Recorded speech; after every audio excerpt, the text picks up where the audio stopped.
Hello दोस्तों, आज हम बात कर रहे हैं हमारी दुनिया के आधी प्रतिशत ऐसी आबादी के बारे में जिनको बहुत ज़्यादा रुझान है जानवरों पशु पक्षियों को पालने में। कुछ लोग तो इसे शौकिया तौर पर पालते हैं, कुछ लोग फैशन की वजह से, जैसे कोई और पाल रहा है तो हम भी पाल रहे, और कुछ ऐसे होते हैं मेरी तरह जो पशुओं की सेवा और उनसे प्यार करते हैं दिल से, इसलिए उनको रखते हैं और उनकी सेवा करते हैं। तो यदि हम जानवरों को पालते हैं तो हमको एक प्रकार की बीमारी या संक्रमण होता है जिसको हम बोलते हैं जूनोसिस या जूनोटिक डिसीज। मच्छरों से, चमगादड़ों से, डॉग से, मुर्गी से, पिग से, किसी भी जानवर से या किसी पशु पक्षी से यदि हमको कोई बीमारी होती है तो उसको हम जूनोटिक डिसीज़ बोलते हैं। जूनोटिक या जूनोसिस डिसीज़ होता क्या है?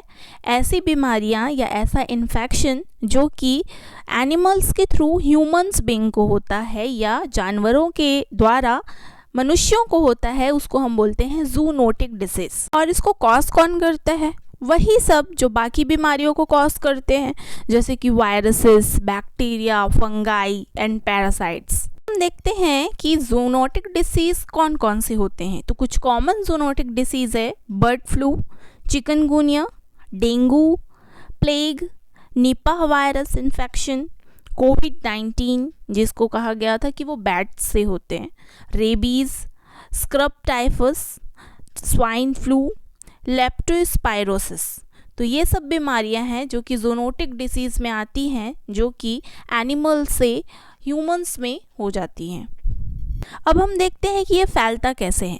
यदि कोई इन्फेक्टेड एनिमल है जो कि किसी बीमारी से संक्रमित है और आप उससे क्लोज कांटेक्ट बना रहे हो, उसको किस कर रहे हो, उसको हक कर रहे हो, तो इस कंडीशन में आपको ये बीमारी हो सकती है। जो कि एनिमल को है वो आपको भी हो सकती है। सेकंड है किसी मच्छर, किसी कीट इत्यादि के काटने के द्वारा भी आपको ये बीमारी हो सकती है, जैसे कि चिकनगुनिया, डेंगू, मलेरिया, ये सब के एग्जाम्पल होते हैं। कंटामिनेटेड अंडरकुक्ड मीट खाने की वजह से भी ऐसा हो सकता है, जैसे कि चिकन है, मटन है, उसको आपने अंडरकुक्ड करके खाया है तो वो पूरी तरीके से पका नहीं होने की वजह से उसमें के जो माइक्रो ऑर्गेनिज्म हैं वो कील नहीं हो पाते हैं और उसका जो संक्रमण है वो आपके में ट्रांसफ़र हो सकता है।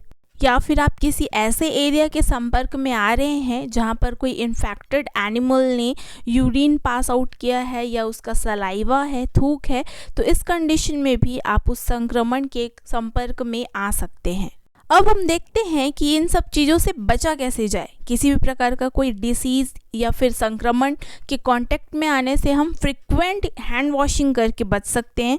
हम किसी भी एनिमल को टच करने से पहले और टच करने के बाद में हम हैंड वॉश कर सकते हैं। सेकेंडरी, यदि हम किसी भी प्रकार का कोई मीट खा रहे हैं, चिकन खा रहे हैं या मटन खा रहे हैं, तो उसे अच्छी तरीके से कुक करके, अच्छी तरीके से पका करके उसको हम खा सकते हैं, जिससे उसमें यदि किसी प्रकार का कोई संक्रमण है भी तो वो उस पूरी तरीके से ख़त्म हो जाए। थर्ड एंड मोस्ट इम्पॉर्टेंट, आपको देखना है कि किसी जानवर ने आपको स्क्रैच या बाइट तो नहीं किया है। क्या होता है, यदि कोई जानवर बाइट वगैरह करता है तो उस अपने सलाइवा के थ्रू आपके बॉडी के इंटरनल पार्ट में अपने संक्रमण को, अपने इन्फेक्शन को पहुंचा देता है, जिससे आपको बीमारी होने का, आपको इन्फेक्शन लगने का खतरा सबसे ज़्यादा बढ़ जाता है। लास्ट इज प्रोटेक्टिव कवरिंग या प्रोटेक्टिव क्लॉथिंग। जो प्रोटेक्टिव क्लॉथिंग है वो आपको बहुत सारे माइट से, मॉस्किटो से प्रिवेंट करती है। और ओडोमॉस भी आ चुके हैं आजकल, मॉस्किटो स्प्रेज आते हैं जो आपको हर एक प्रकार की कीट से, मॉस्किटो से बचा करके रखते हैं और आप किसी भी प्रकार की इन्फेक्शन से बच सकते हो। तो आप ये सब प्रिवेंशन का यूज़ करके, प्रोटोकॉल को यूज़ करके जानवरों से होने वाली बीमारियों से बच सकते हैं। और रही बात जानवरों और पक्षियों की, तो ये हमारी सोसाइटी का बहुत ही ब्यूटीफुल पार्ट होता है और ये हमारे सबसे लॉयल फ्रेंड होते हैं। तो आप हमेशा जानवरों को अच्छी सेवा दीजिए, केयर कीजिए और उनके लिए हमेशा बेटर से बेटर कीजिए, लेकिन कुछ प्रोटोकॉल्स का यूज़ करते हुए।